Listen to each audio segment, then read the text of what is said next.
Welcome to the Scent of Beauty. My name is Susan, and this video is titled The State/Condition of Pessimism, Part 4. And this video, we're going to discuss the label negativity, which is in actuality, in my opinion, a sign and symptoms of being dispirited, disheartened. That's the sign. And the symptom is a strong aversion to intimacy. And it gets expressed verbally, body language, facial expression, ill-disposed, how we get rid of it. It's ill-disposed, like an ailment. When someone becomes or became accustomed to Questlove through conduct, usually they go through at some point earless. And when I say earless, it's E-A-R-L-E-S-S, earless. When the answer is not fitting to a preconceived answer, usually the hearing become impaired in hopes of a conversion, a favorable conversion. When love gets hard to understand and we stay, there is an hearing interruption that has to occur, an unwillingness to receive the answer that we are hearing. And we talk about coming to the stapes and oval window in the middle ear. When Stapes gets its message from Incus and Malleaus, but is unable to get through. When we hear and we receive these messages, these vibrational messages, sound waves in our hearing, but we won't allow them to get through because we block our sensations. And when the answers don't change and they accumulate, hence what happened, just like when the neuroplasty tissue gets overgrown on the stapes, we ourselves experience that when the answers get overgrown in our subconsciousness, the answers that we didn't want to receive get overgrown. Hence, the condition of pessimism arises. The stapes rock back and forth, right? It rocks back and forth against the oval window, and we rock back and forth trying to send pressure waves to the person outside, love me, care for me. While in our inner ear, in our inner being, there's a pressure wave that's saying, let's leave, let's accept the answer, let's leave and let's go. And we become hardwired in our sensory system to ourselves when we allow these accumulations of answers that we did not like, didn't approve of, to have a primary, the core of our source of being. When that is hardened in that place, it is difficult to hear anything else. We lose the ability to hear in real time.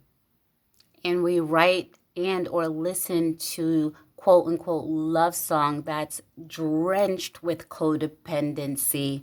I can't make you love me. I can't live without you. This is the end of the road. I can't let you go. Burn.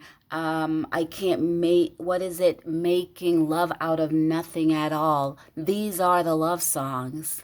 It's sad to see we're not going to make it, but we gotten to the point where we just can't fake it. But neither one of us want to be the first to say goodbye. I'm talking about going deaf and putting ourselves in these places where we're impeding our ability to hear our worth. So Osteocellulitis is a perfect condition to show that we get our bones, when bones are fused together, when conductive hearing loss test is being done.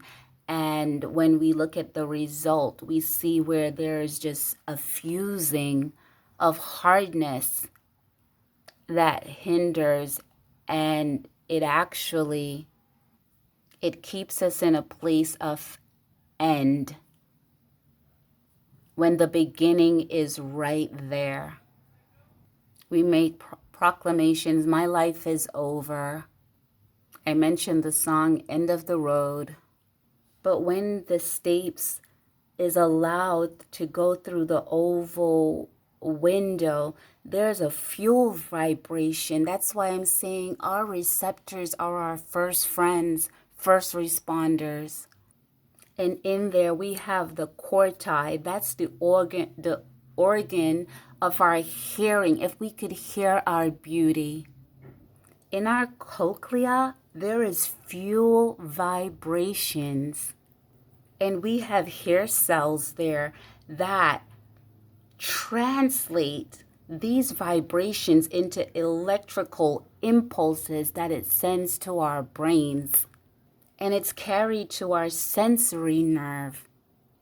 If we could just gain the determination to hear our own vibration and our own mechanical system working in operation, it's just, it's because a lot of the times we just don't know what we are working with, because love is so natural, so it's not hindered, and it's effortless. Look at the scent of beauty, the image. There's a fiesta that goes on when we could hear what's going on in our cochlea, when our sensory nerves receive these beautiful message of knowing who we are and our worth. And when we could say, okay, I'm going to accept your answer, and not move into a place where we're getting burn after burns after burns. And then we have to write love songs of continual loss. When we get to a fiesta, it's an event that is marked by a festival of celebration, and the celebration is self. When we start to see these images, we start to hear them, and vice versa. We are talking about a system that operates and works to its maximum potential. We can hear loud and clear the scent of our individual beauty. We just have to welcome that. Can you imagine the 3 smallest bones in our bodies have the most power, is the most powerful team in our middle ear? We have windows of time. We need to use it well.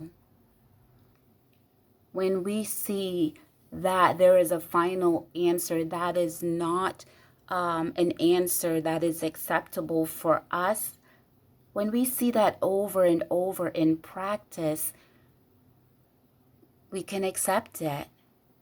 We need to learn our frequency, our range, and our decibel, and have a conductive manner, a message, not only what is sent to us, but what we release. We have to be conscientious of our beauty.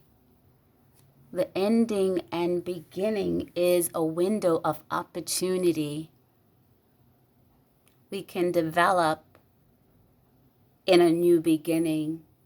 We accept the answers of the past, and this moment going forward, we could begin to have new in the sense of our hearing increase, our frequencies increase. And our love song palette can change. And the song that came to mind is From This Moment, Life Has Begun. From this moment, you are the one. I am the one. Another song that came to my mind is Let's Go Forward with Our Love. Love doesn't have to be an hindrance to our well-being. Love is a forward motion. Our audiogram within ourself has proven that we have the optimal potential to hear and have a scent of our own beauty. Welcome to the Scent of Beauty. My name is Susan. Thank you for listening. You have the answer.